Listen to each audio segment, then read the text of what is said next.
Hey guys, welcome to my YouTube channel. In this video, I will tell you about how to password protect a PDF on a Mac. Step 1, launch the preview app and click File. Now click Open and find an image or PDF.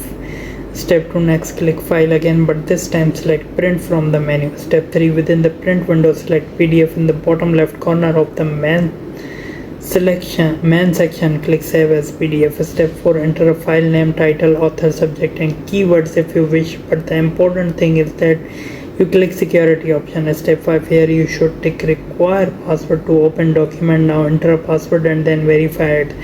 This password will now be required to even open the PDF. Step 6, you will also see two other options. If you tick require password to copy text, images and other content, then you will be asked to enter another password. This effectively grants permission for someone to edit the document, and the password does not have to be same as the one required for opening the document.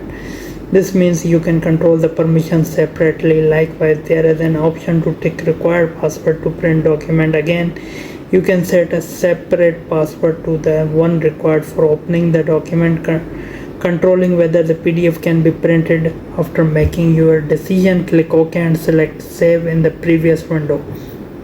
Hope this guide will help you. Please leave a like and subscribe this channel for more videos and guides like this. Thank you so much.